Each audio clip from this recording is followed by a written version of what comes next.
Hello, welcome to Picture Me Coding with Eric Aker and Mike Mull. Hi, Mike. Howdy. Mike, you sound good. You went for a good long run, hearty hail run, sounds like this morning. Yeah, I've been watching the UTMB races on YouTube all weekend. There's this series of trail races they do in the Alps, and so it got me pumped. And so I drove up to the mountains this morning and went for a run. I have been listening to a band called Karma to Burn. You ever heard of this band? Never heard of them. I hadn't either. My stepson, Sean, who's on his way, he's moving to the state of Washington right now. He introduced me to them. I think you're going to like this band, Mike. They came out with a record in 1997 called Karma to Burn. Their record label didn't want them to make fully instrumental albums, so they're like, you got to have a singer.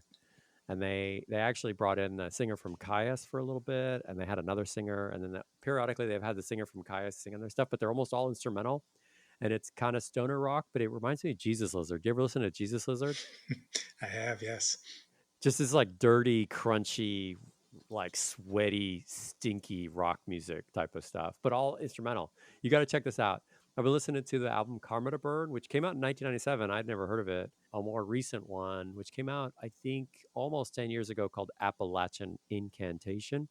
They re-released a bunch of their stuff actually when the guitarist, the last remaining member of the band, he actually died. He like fell from a great height and sustained a head injury, and he died. But the band's called Karma to Burn. You got to check it out. I think you're going to like it. Just crunchy, sweaty. You go next time you go out to the desert, you got to put this on. It sounds like right up my alley. It Oh, sounds right up your alley. I heard this and I was like, Mike's either heard of this band or he must hear about this band, and I will deliver the message to him. I like the name too. Although I did too. from that first album name, I was expecting something a little bit more like bluegrass or something. Mm. Yeah, Appalachian Incantation. I immediately was like, where's this band from? And then I looked it up. I was like, whoa, Caius? Huh. I have sort of a meta recommendation this week. It's not a Oh, I don't like those, but I'll try to hold my criticism. so it's not a particular album or artist. I've been watching this YouTube channel that's made by this guy named Rick Beato. Hmm. I don't know too much about his history, but he's a professional musician, trained musician, and he's written books on music theory and stuff. Most of the time, his channel is about guitarists. So I think he's mostly a guitarist, and so he's had on well-known guitar players, and he does interviews with well-known musicians, and he's done interviews with like Sting and Oh wow. Kirk Hammett from Metallica and Danny Carey from Tool and things like that. Oh, But he's also like very wide ranging in his musical tastes. Since he knows a lot about music, it's kind of interesting to hear his take on things. So I've oh, okay. he did one video where he talks about what he thinks is the greatest solo of all time, which is this piece by Oscar Peterson, which I guess is actually available on YouTube. Talking about a jazz pianist, he did a video on the Renaissance lute composer John Dowland. Oh Um, wow. This is pretty meta, Mike. Do I have time for this? This sounds like a whole college course. This doesn't sound uh, like a music recommendation. it's pretty fun. He's an older guy, kind of like me, not quite as old as me, but in the same generation. And he's a little bit goofy at times. Like he'll do air guitar while he's listening to stuff and play drums and with his fingers and things. But if you're a music nerd, which I pretend to think I am, it's kind of a fun channel. Okay, Rick Beato. My uncle Scott, who has appeared on our show, he talked to us about GoGrid. That was the cybercrime early days of cloud computing episode that we had. Pretty popular episode.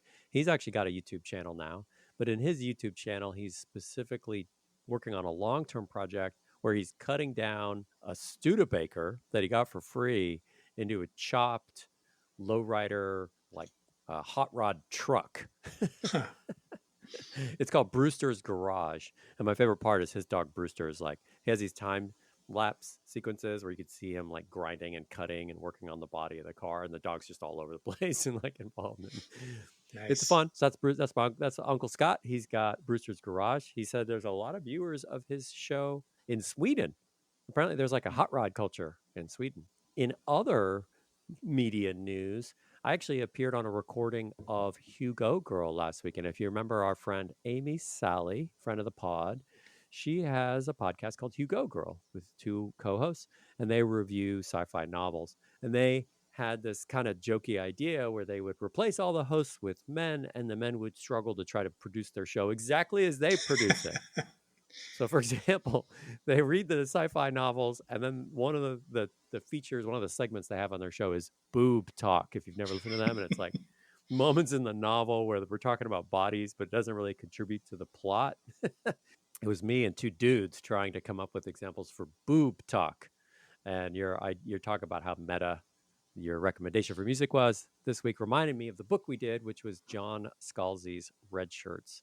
And my favorite was reading the reviews of this book. Some people just hated this book. They were like, it's so meta and annoying. I mean, it is meta, but I didn't find it annoying. I kind of enjoyed it. That'll probably come out. I think that recording will come out in October. So if you're a sci fi reader and you'd like to hear some critique from me and two other people, will be on Hugo Girl. I'm looking forward Now, to it. They're very funny. they are, but they're not on this episode. You're stuck with me, actually. They are funny, yeah. They've got a lot. And actually, I was like, wow, you guys have this great rapport. You want to replace the three of you with three random people as like a practical joke and watch us go down in flames. And they're like, yeah, exactly. And I was like, okay, I'm game. I'll do that. Now, friends, if you'd like to reach us, feel free to send us an email, podcast@picturemecoding.com. We don't get a lot of true email. What we get is a lot of automated spam from organizations that get paid to get people booked on shows as guests. And we don't ever really respond to those, but they are interesting. And they often show up with things like, hey, my guest invented this rad new water cooler and he would make a great guest on your show. Or my guest is a financial analyst wizard. And if you wanted to learn how to invest money and make a ton of money, this guest would be great on your show. And I'm like, wow, automated AI emailing bot. You really didn't even listen to our show, did you? Maybe we should have a segment on our show, which is this email from a human or is it from an AI? I like that idea. Well, if you are human and you want to reach out and touch someone, namely us, send us an email, podcast@picturemecoding.com. We do have a Patreon if you'd like to support the show, if you like what you're hearing. We produce it entirely ourselves. We edit it, we mix it, and we're doing it every other week now. And if you'd like to throw some money our way to help us keep going, to help pay for hosting costs, please do so. We're on Patreon. We have a $4 a month membership.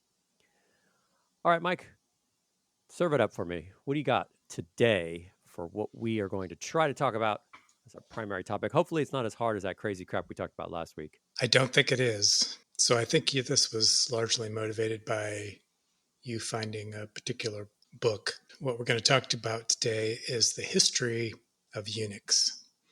And just in case you're not a computer person, when we say Unix, we mean UNIX, the operating system. not some other word that sounds Yes. like it. And you may have heard of Linux, but chances are, I bet dollars to donuts. Is that the phrase? I don't know the phrase really. You are running Linux on your person right now, or some variation, maybe BSD. You're running something. You're holding a device somewhere on your person that is running this operating system. Now, I found this book. The book is called Unix, A History and a Memoir by Brian Kernighan. And I think it's because, Mike, you gave me this incredible book, Ideas That Created the Future. And in that book appears this pretty famous paper from 1974 by Dennis Ritchie and Ken Thompson called The Unix Time Sharing System. It's a little truncated in the book, but it's still a decent read. It's pretty straightforward to read. It's nowhere near as dense as that crap you asked me to read 2 weeks ago. So I was like, wow, this is pretty cool. And I knew a little bit about Unix. Of course, I've worked with Linux for 20 years. And so I wanted to know more. And somehow I stumbled upon Brian Kernighan's book, and I heard Brian Kernighan on a podcast. And on the podcast, I'm not going to name the podcast, the host was like, so Brian Kernighan, you worked on Unix, an open source operating system. And I was like, what? That was the first line. And Kernighan very diplomatically was like, no, actually, it's not at all open source. I was like, who is this person? But Kernighan sounded awesome on the podcast. He just sounded so cool, so down to earth. And he came on the podcast because he had just written a book. And I was like, I want to read this book. Book came out in 2019. And I will tell you, friends, I read this book cover to cover. and I loved it to pieces. And here's what it's like to be friends with me, like Mike is. When I find a book I like, as I'm reading it, I will send you annoying text messages of every single line that I think you will love that I loved. And that's what happened with this book. I annoyed the crap out of my friend Mike until I was like, I just badgered him into buying and reading this book. It's very fun read. I would say that it's a page turner, but I had to read it on my computer, so I guess it's like a page scroller, something like that. I I bought a printed copy for $15, and my printed copy is a Kindle printed, like it was uploaded as a Kindle book, and then you could just get a printed copy from Amazon. And my copy is crap, and I loved it to pieces. And I'm not going to give this away. $15, well worth it. I loved reading this book. I had so much fun. So we really have three. Go ahead. I tried to buy it on Kindle, and it won't actually. I can't actually read it on my Kindle device. Oh. So if there's somebody out there who has connections to the publishing industry, figure out a way to get a better version of this book, because it's in a really interesting and important piece of computer science history, and it needs to be in a better format. I know it's fun to read. It is a fun book to read, honestly. If you are interested in the stuff that we're interested in, you're probably going to like this book. And it's easy to read. So we have really three materials that we wanted to base our discussion on today. One was this book, Brian Kernighan's Unix, A History and a Memoir, 2019. Also, Dennis Ritchie and Ken Thompson's original paper, The Unix Time Sharing System, 1974. And then I also found out while reading this book that an Australian computer science professor in the 70s, he released an annotated version of the source code of the sixth edition of Unix, and then a book that goes alongside it called A Commentary on the Unix operating system. And you could read this online, and it was copied all over the internet for many, many, many years. It's widely considered to be like the best text on operating systems that's ever been written. And this guy was he was a teacher of operating systems. He would teach his students on operating systems. And he was like, Unix version 6 is the way to teach people operating systems. So we have a couple quotes from there as well. I'd like to also interject, depending on how old you are and what you do for a living, the name Kernighan may sound Oh, yeah. familiar to you. That's the first Um, thing I wanted to say. Yeah. he's, Where have we heard Brian Kernighan's name before? he wrote a book with Dennis Ritchie that's so famous that it's generally referred to as Kernighan and Ritchie, Yeah. K and R. or Yeah. even K and R. Yeah. But When I first heard about this book, I didn't even know their names were Kernighan and Ritchie. I was just like, K and R, K and R. Got it. Got it. Got it. it was the first and definitive text on the C programming language, which is not surprising since they essentially created the language. Yeah. Dennis Ritchie is credited as being the author of the language, and Ken Thompson helped, and Brian Kernighan helped. And then they wrote this fabulous book while at Bell Labs. So Unix comes out of Bell Labs in the 70s. That's why Epoch Time starts at 1970, right? Because that's when they started writing the thing out. Exactly. Yeah. So Unix comes out of Bell Labs, 1970s. But as I was reading Kernighan's book, I was just like, wow, Bell Labs seems like a cool place. What do you know about Bell? I don't really know much about Bell Labs. Yeah, it's legendary. I mean, people have written books about it. The stuff that came out of there, especially in the early days, is sort of the foundation of the technology that we still are working with. You know, there were at least two Nobel Prizes that came out of Bell Labs. This is in addition to the fact that they created and sustained Unix for many years. This was, Yeah. they did stuff outside of that. Bell Labs was essentially the research arm of AT&T, The American phone Telephone company. and Telegraph, or as we called it back in the day, the phone company. The phone company. Yeah. Ma Bell. I was like, they have telegraph in the name? That's hilarious. When I was a kid, this was the phone company, and if you had a phone, you were paying money to AT&T. So they started this research unit, and the idea was to do things to improve communications technology, but they interpreted that very broadly. Yeah, And it was kind of crazy the types of research they had and the people that they had there. It was yeah, amazing.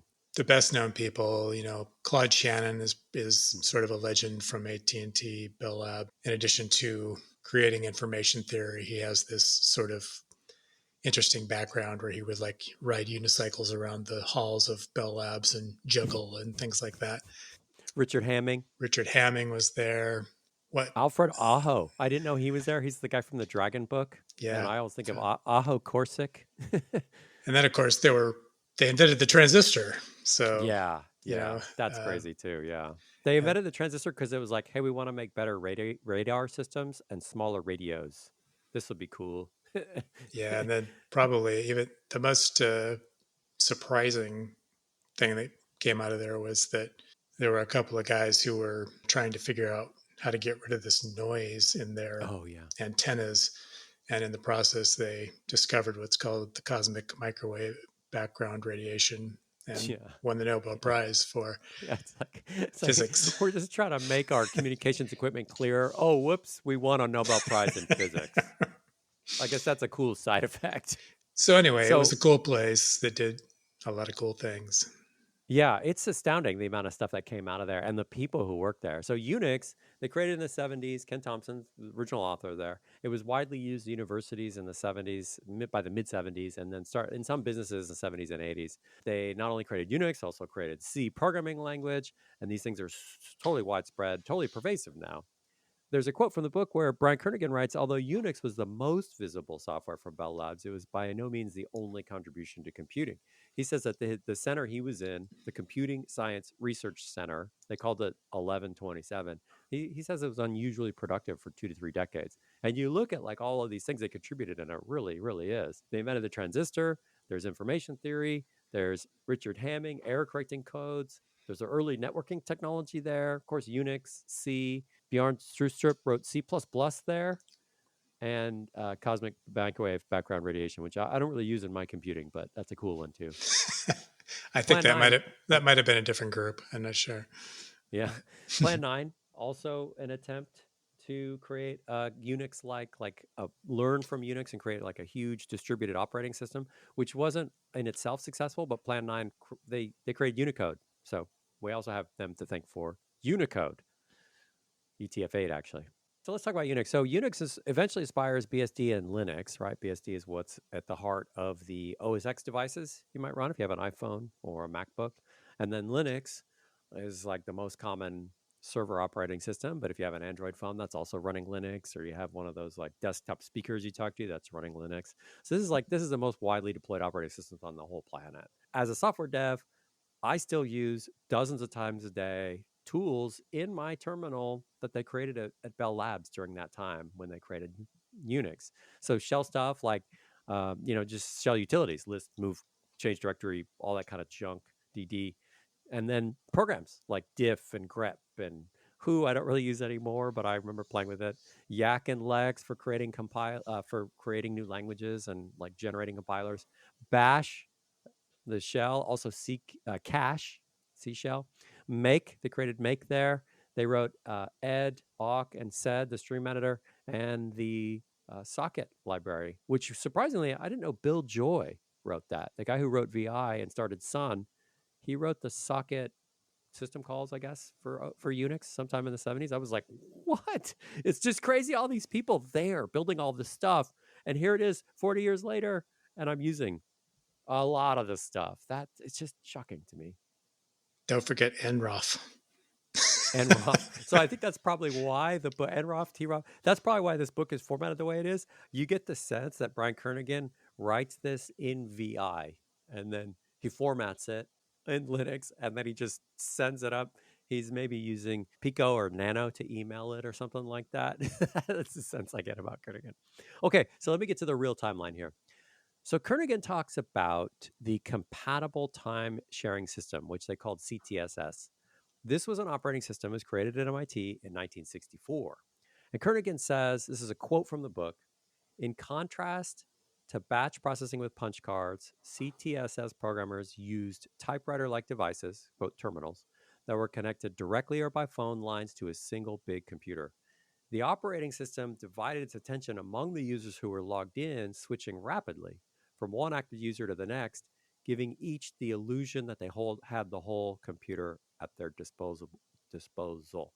And people using the computer, they really liked this because you could just sort of use it and not have to schedule time or take a whole box of punch cards to someone who would like run it overnight or whatever, and then you'd get your box of punch cards results later on. Like you could actually interact with the computer. It's kind of hard to imagine the point in time when that wasn't common. I was kind of Yeah. at the tail end of that. Early part of college, there were still some places that were using punch cards, and even for the most basic classes in like the early 1980s, you'd probably have been using at least a VT100 terminal that was Hmm. on some sort of time sharing system. So it's like a teletype. So it's like a VT100 is it looks like a typewriter, right? Well, VT100 was an actual, digital terminal. So, Oh, okay, okay. So it wasn't like so a typewriter because Kernighan's describing like when they're working on the PDP-7, which we'll get to. It's like they have a typewriter, and instructions go kind of invisibly into the guts of the kernel, and the answers get printed out on a spool of paper off to the side. And even that for me was like mind melting. Like, oh my god, that sounds really slow and painful. and and like all the answer, and it's like all caps. Everything has to be all caps at the beginning. I managed to avoid the teletype era. I did see a few of them, but never had to use them. In the very early part of my career, we had some Sun workstations, which were running a version of Unix. I accidentally logged into it with the caps lock key on. Hmm. And this machine, this version of Unix that was running on that machine at the time, it would assume that if you logged in with all capital letters, you were working from a teletype. Hmm. So once you were logged in, it would not allow you to switch back to lowercase letters. So I spent I felt about bad for you the whole time. Sorry, my friend. I spent about 15 minutes trying to get the caps lock key to turn off on this one Unix session before I figured out what was going on. Okay, so that was CTSS. Now that was a working system. They really liked it. Kernighan, this is paraphrasing. He says CTSS was so good that they actually wanted to improve on it. So they created it at MIT, and in 1965 they started to design a new operating system, and they called it Multics. And Multics stood for Multiplexed Information and Computing Service. But this project was so massive, and they already had all these people using CTSS, so they brought in people to help design and think through it and work on it. So this is MIT. They brought in General Electric. Did that surprise you? That surprised me. They were like, "Yeah, we need help. Let's bring in General Electric on this one." Did that surprise you? It does. I did not know that GE at that point in time was involved in computing at all, let alone software. So Yeah, I that is didn't. I didn't. I surprising. just thought that was me because I didn't remember or whatever. But yeah, they brought in General Electric because General Electric made computer hardware, and they also brought in Bell Labs to help. And so Kernighan says they had around half a dozen people from Bell Labs working on Multics, and this included the head of their department, a guy named Doug McElroy. He figures in the story a lot later on. Ken Thompson, who is the original author of Unix, and Dennis Ritchie, who worked with Ken Thompson and also created the C programming language. And what they learned on Multics helped them sort of, it like paved the way for Unix. And Multics actually had a dedicated programming language for writing software on the thing. And that programming language was PL1, which of course I've heard about, but this is all kind of hazy in my head. PL1. I don't know. Do you have any comment on that? I don't know anything about this language. It's not something that I ever directly used. I think of it as something that was influential in the Mm, same way that mm. ML was kind of influential on functional languages later. Okay. I swear we read some papers which had examples in PL1. It almost might have been the abstract data types paper or something like that. So the Multics project was so ambitious and so difficult that they just ran into problems. And Kernighan totally frames this as a second system effect thing. He's like, they wanted to kitchen sink the thing. They want to solve every single problem. My favorite line, there's two lines in here that I really like. My favorite line about Multics from Kernighan's book is he writes, this is on page 32, quote, the phrase, quote, over engineered appears in several descriptions. And Sean Morgan described it as, quote, an attempt to climb too many trees at once. I love that. I love that. Yeah, it's a great metaphor. It really is. And I feel like, oh, I've worked on systems like that. Ooh, ooh, that sounds like a problem. Okay, so can you take this? So they started working on this PDP-7, I guess. I got tell me about the PDP. Do you know anything about the PDP-7 or these early PDP machines? I have a little bit of experience with them when I was an undergrad. There were still a few lingering PDP-8s uh, Eights. lying Okay. around. I suspect they were probably sort of similar. They were very primitive by our standards. What do you mean, like resource wise, or I mean, what does that mean? Yeah, they had very little memory. I think I may be misremembering this, but I think PDP sevens and PDP eights had actual core memory. So like not integrated circuit memory, but like the reason they call core memory is because of this weird, I don't know, you have to see it, I guess, to understand it. Yeah, I guess But I. there were these memory modules they had back in the early days before integrated circuit memories were common, that were like these meshes of wires with little metal rings around the intersections of the wires, and They were made by bulky. hand, I They were think, made by right? Like hand, yeah, people. and they were Yeah, yeah. bulky, and obviously you couldn't get a great deal of capacity on them. So, But like, how tightly you wind the wires is how much capacity. Is that what I'm hearing? I don't know exactly how they manufactured them. I just remember seeing them, and they look nothing like what you expect the inside of a computer to look like in this day and Hmm. age. They were just Hmm. like these, look like porch screens or something. So they had this ancient PDP-7 in their lab, right? Kernigan works there. He works with Ken Thompson. He works with Dennis Ritchie. They had this. I can't remember how Kernigan phrased it, but he was like, the story was you didn't want to stand in front of the PDP-7 when this like really big disk drive was spinning because it might come flying out of the machine or something. Like it was dangerous to stand in front of it. He says the disk was too fast for the computer, and I guess I don't quite understand how that's possible. Well, they manufactured this very fast disk drive that the computer couldn't write. Like, I don't understand how the computer can't, how it works if you can't write to the disk drive. Ken Thompson, Kernighan says he decides to write this scheduling algorithm to maximize disk throughput, but he needs to test it. And so, in order to test it, right, he wants to maximize throughput on the disk. He needs to put a lot of data onto the disk and read it back out. And he's a light bulb moment, like, well, I guess I could write an operating system. As one does. Yeah, Yeah. exactly. Well, I need a lot of data. Let's just write an OS. So here's a quote. At some point, Ken Thompson's quoted as saying, I realized I was 3 weeks from an operating system. It's like, I don't even know. What would I do to write an operating system? I need to like load programs from the disk. I need to deal with the disk. That's two right there. Or is that one? I don't know. Yeah, I think he spells it out in the book. Yeah, he says it's like he needs an editor to be able to write code on the thing. He needs an assembler to turn it into Oh, that's machine right. code. Yeah. And he needs a kernel overlay, call it an operating system. To me, kernel overlay, call it an operating system sounds a little like draw the rest of the bird.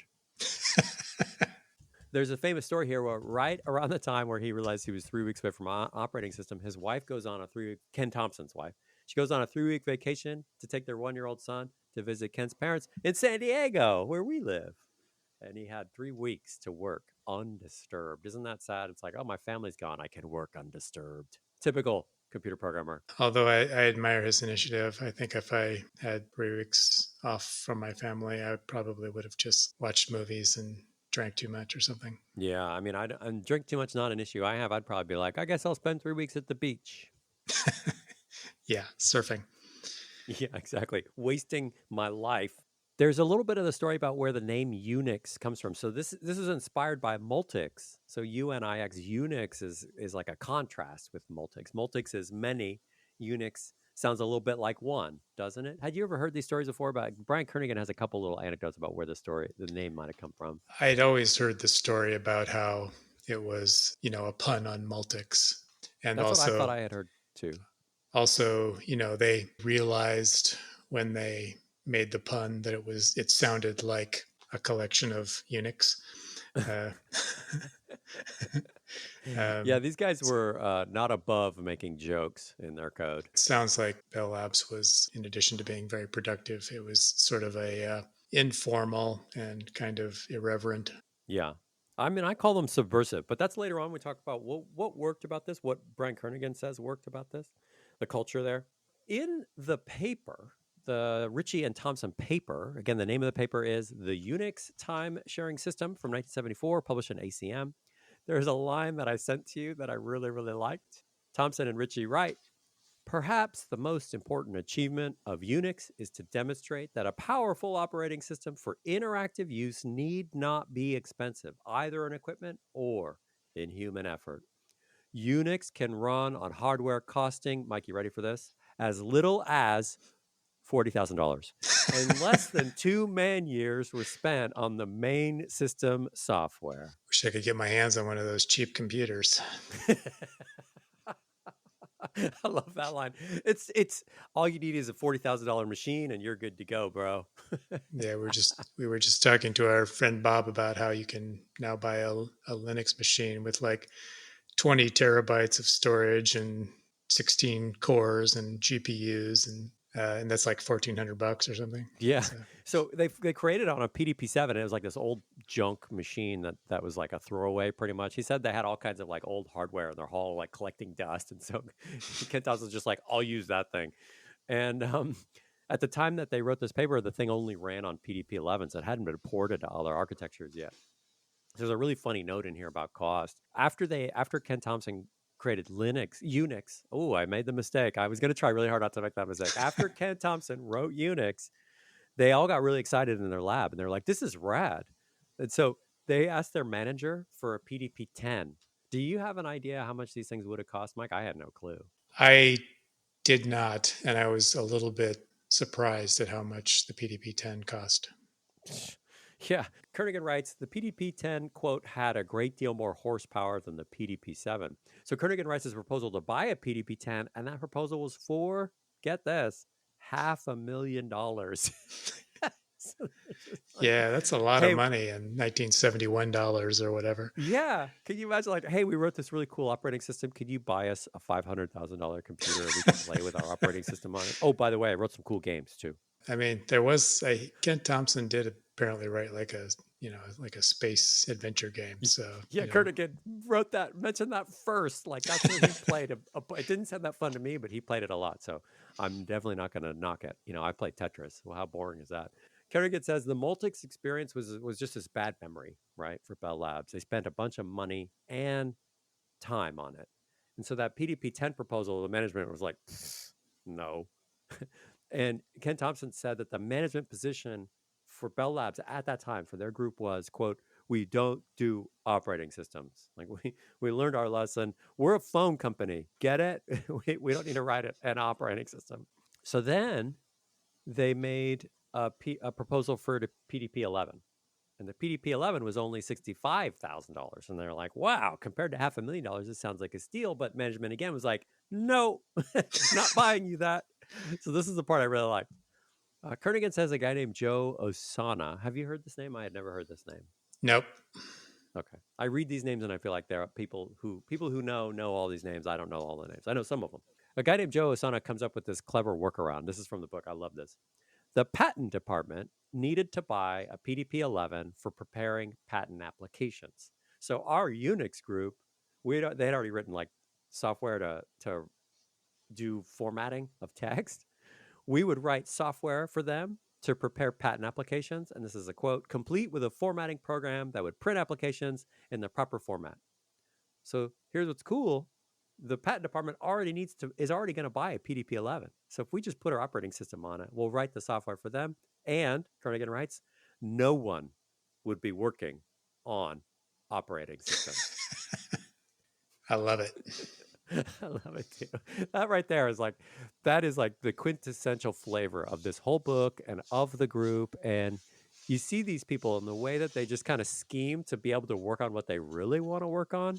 It's hilarious. And then we get this incredible benefit out of it. So bottom line, Unix is the most complicated text formatting system ever written. I mean, it's just like that's how they justified it, right? I mean, let's just take a pause here. You're telling me that AT&T, the phone company, comes up with a computer operating system that becomes like the foundation of everything that you and I do for work. I just like, does that make sense that it's the phone company that invents that? I don't know. In retrospect, it kind of makes sense. It probably didn't make sense in 1971 that they would do such a thing, but now that switching is actually done by software, it probably Mm. makes a lot more sense. But Okay, give me a quick primer on switching. What do you mean by that? in the early days of the phone system, if you wanted to make a call from your phone to another person's phone, you were Mm-hmm. I'm essentially calling making, someone in Washington State. yeah. So essentially, what was happening is that you were literally like completing a circuit, which involved, sending signals to pieces of hardware that would turn switches on and off. Oh yeah, And you remember the old movies with the ladies with the cool like aux punch things, like aux yeah, and like the tubes? very Remember early like days, it was, operators who would punch things into boards with cables. And then, they mm-hmm, invented these switching systems that would do it automatically. And, by the mm-hmm. early 70s, they were probably already doing this with computers, but they were probably vacuum tube computers still. The idea now, in retrospect, where the whole phone switching system is, I don't even know if there is a conventional switching system anymore, given that everything's on TCP/IP now. But It's on um, the internet, yeah.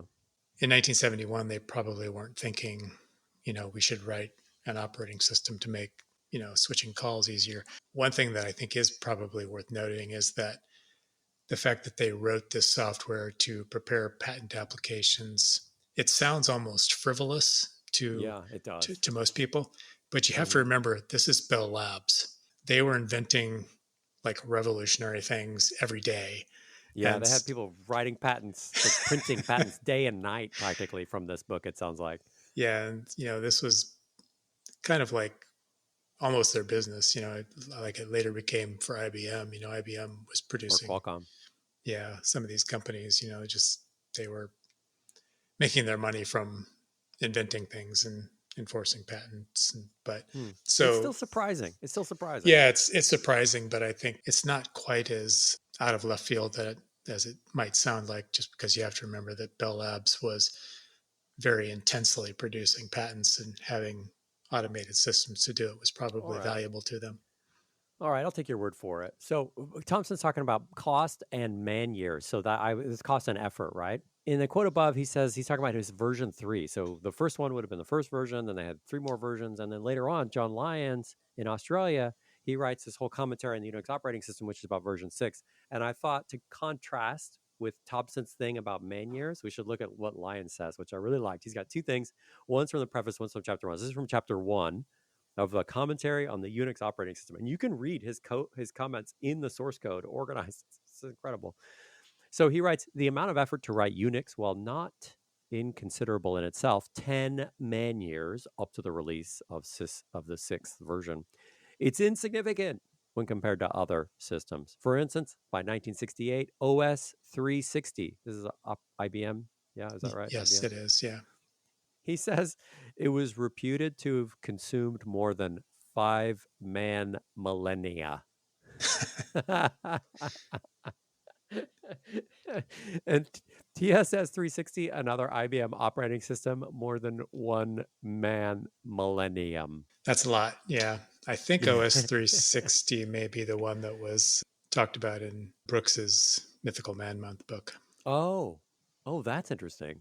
He continues, of course, there are systems which are easier to understand than Unix, but it may be asserted that these are invariably much simpler and more modest in what they attempt to achieve. As far as the list of features offered to users is concerned, Unix is in, quote, the big league. Isn't that a great quote? He says, this is Lyons now, not least amongst the charms and virtues of the Unix time sharing system is the compactness of the source code for the permanently resident, quote, nucleus of the system, when only a small number of peripheral devices is represented, is comfortably less than 9,000 lines of code. Listen to this little opinion that fits in here, Mike. It has often been suggested that 1,000 lines of code represents the practical limit in size for a program which is to be understood and maintained by a single individual. Sidebar, hot take or no? 1,000 lines. That seems low to me, but I guess you have to consider that he was probably talking about either C or Assembly, yeah. assembly language. So I was thinking about the language matters, right? If you say 1,000 lines of Haskell is about how much I can hold in my brain, but if it's really well organized, I can hold 10,000 lines of Python in my head, I think. I mean, not all at once, obviously, but like how things are, where things are, and how to find things. Lyons continues, most operating systems either exceed this limit by one or even two orders of magnitude. He's talking about the thousand lines thing. Or else they offer the user a very limited set of facilities. Either the details of the system are inaccessible to all, but the most determined, dedicated, long suffering student, or else the system is rather specialized and is of little intrinsic interest. Lyons loves Unix, a big league operating system. He loves it. He loves how small and how good it is for how small it is. I think that's pretty high praise, no? It is, and I think we'll talk about it later, but I think one of the key things about Unix was that it was kind of written by programmers for programmers. Yeah, that seems like an important feature. Okay, so here's what I want to do next. It's hard for me to understand this part, right? I want to know what was interesting about it, and I want to know why it was successful. Because for us, it's like a fait accompli. Maybe I'm getting a little too highfalutin there. It just seems obvious in retrospect that it succeeded, right? That's not really how things work at the in the moment at the time. Like it wouldn't have been obvious when they created this to write patent applications that it was going to be revolutionary and pervasive. Yeah, it's also hard to understand. So you may not use Unix, you may not have ever been exposed to it, but so many of its ideas have crossed over into other operating systems. So, if you're using Windows, Windows doesn't look at all like Unix, but the file system is very much a descendant of what was done with Unix. And, if you're on a Macintosh, it's literally a descendant of Unix. Right, literally, yeah, like explicitly designed to be exactly like that, or a Linux machine. If you are like us and you have to SSH into stuff, you are on a thing that was made as an open source version of Unix. Unix not open source, made by the phone company. They wanted to charge money for it, the bastards.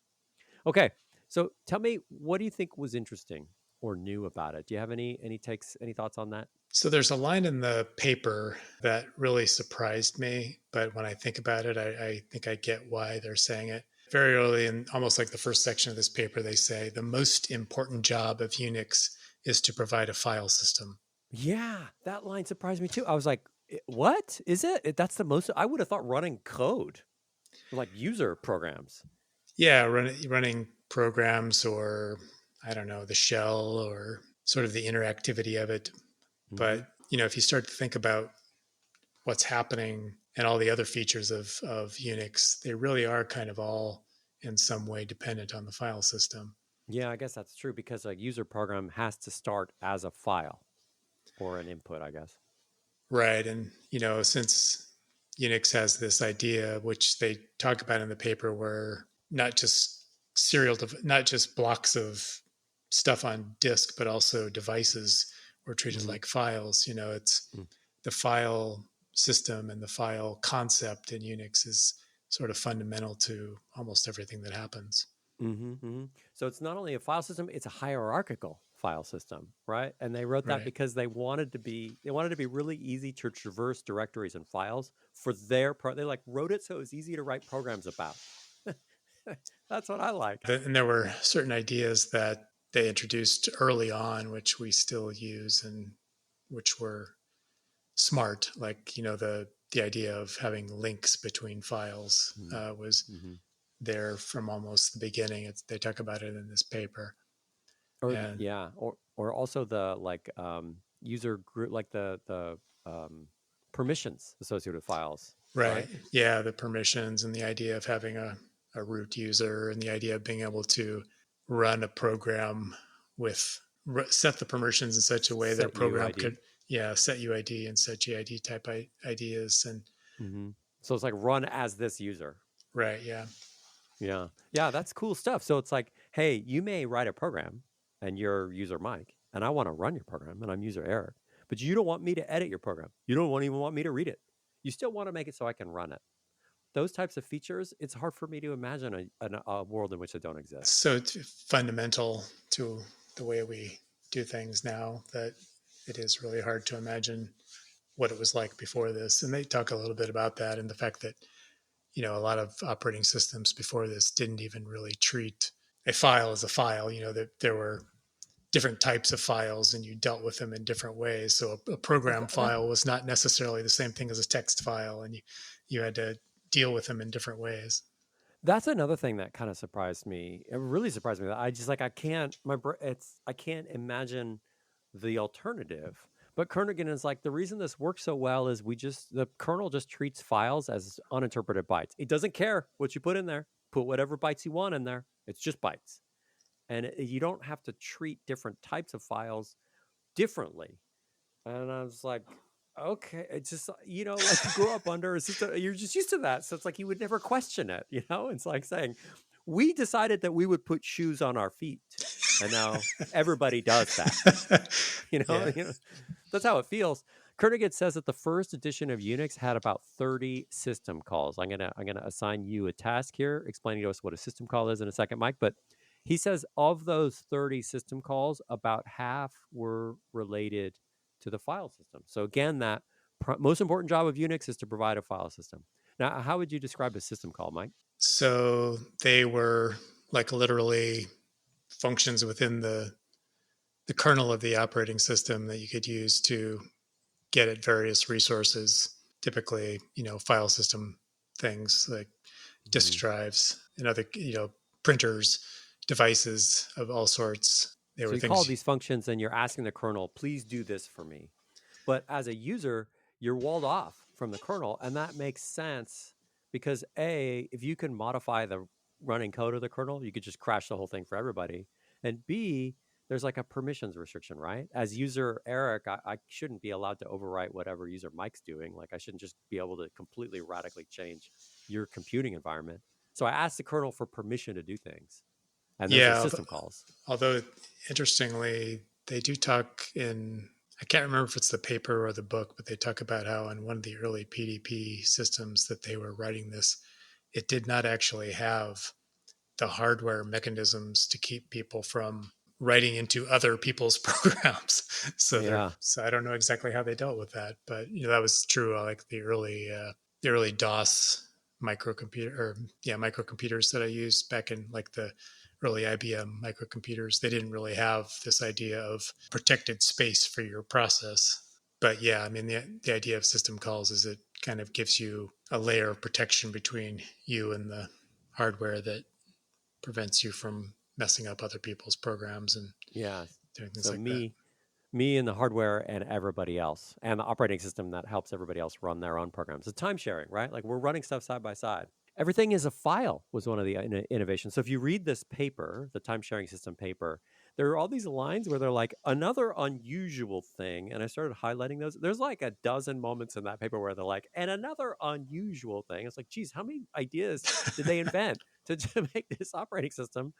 And they just kept like hitting hurdles and deciding, well, what's the easiest thing for us as programmers? And they learned from Multics, which was a failed implementation. So everything's a file. Like IO devices are files. You want to write to that printer? That's a file. You want to write to the disk? That's a file. We'll treat everything as a file. We have kind of this universal way of communicating with things.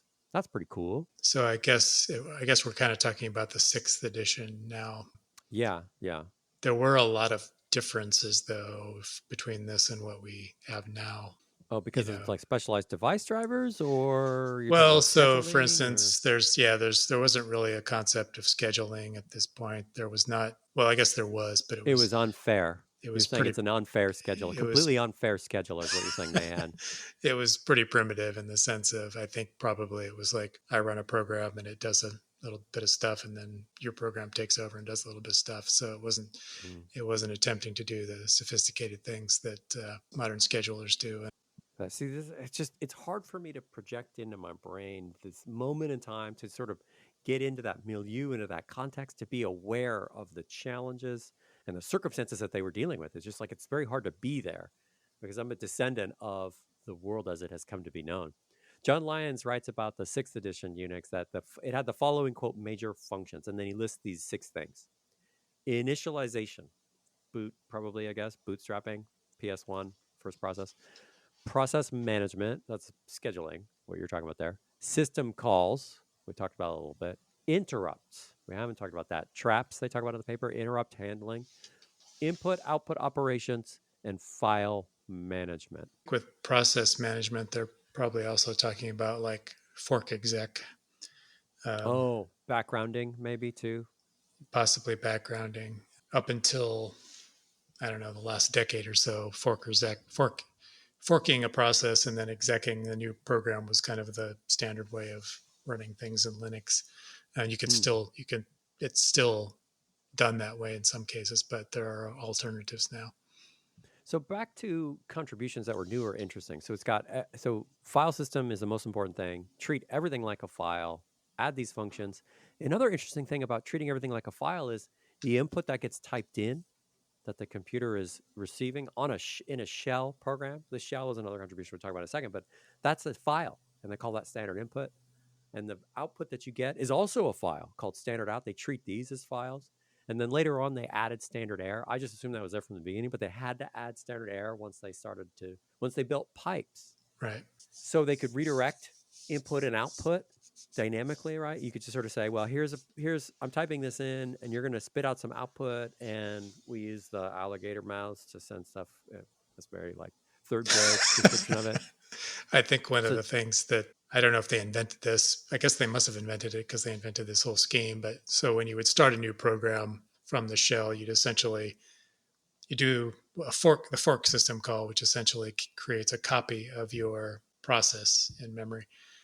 And then to run a new thing, you'd run the exec system call to start a new thing. But when you do that fork system call, it also copies the file descriptors into the new process. So the the new process also has access initially to the same file descriptors that were in the parent process. including standard in, standard out. Right, The exactly. same Yeah. implication there, yeah. So the shell, they talk about the shell in the paper, and then Kernigan talks about it in the book. Shell, again, another thing that we use all the time. I mean, I used Bash for a significant portion of my career. Now I use Z Shell on a day-to-day basis. But the shell, it's another innovation that's. I mean, I think they had something like a shell, but the way they treated it was the innovation about the shell is hard for me to disambiguate because I'm so familiar with the shell. I mean, you've seen me work. I use that thing all day. So a shell is a program. That's the thing they're saying is special. It's not like some special part. It's just another user program. Now here's what that means. You can write shell scripts. It's like, well, duh, okay, I do that all the time. But they're saying that's different. Operating systems before didn't allow you to, like, the shell was a magical thing. They also had wildcards that were, glob patterns that was embedded in there early on. You got input and output and redirection of these, and it's just another program. And so because it's another program, you can write your own version of the shell and run that shell if you want. So there was also C shell, which was invented at that time at Bell Labs, and then later you got shells like Fish and Z shell, which I mentioned. The shell, if you don't want to run a program and wait for it to finish because it takes a long time, you can background it, adding an ampersand. That was there from the beginning. So you could just sort of set it in the background and then you immediately get your prompt back and you could start typing more commands and running more programs. It's just so hard for me to envision a world in which this isn't just obviously in existence. I don't know. I feel like a naive child here. Help me out, Mike. I was like, it's so hard for me to envision not having these things. No, I think you're right. And I think I've mentioned this before on the show in some episode way back when, but I remember someone saying that the thing they hated the most about Unix was that it essentially ended research on operating systems. And Oh, yeah.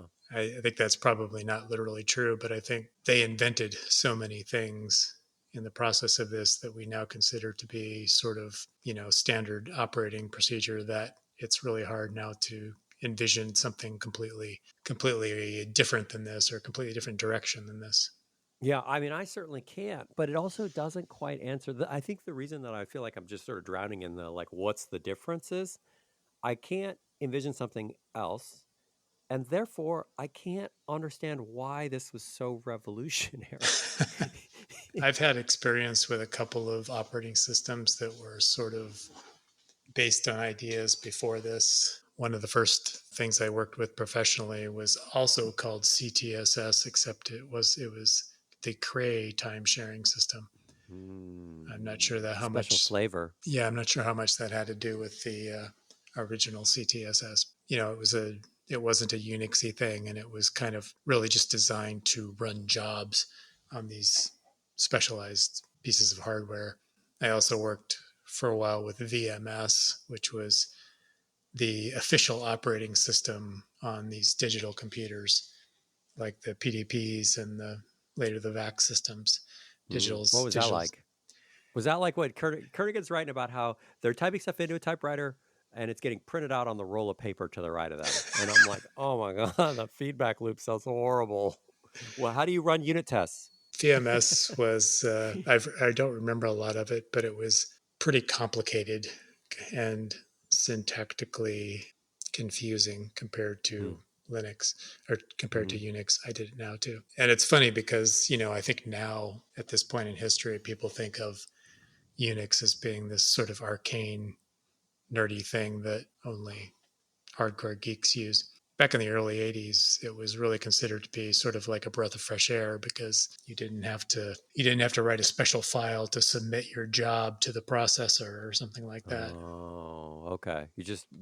You turn on the shell and you just start typing commands. Do this, do that. I'm done. You fire up the shell and run your program, or fire up a editor to write a program, and then fire up a compiler to compile the program, and all that kind of stuff. Pre-Unix operating systems was very specialized and difficult to access. I think it's cool to think about it as these are systems that they wrote and programs that they wrote in order to make their lives as programmers easier. They wanted to write more programs.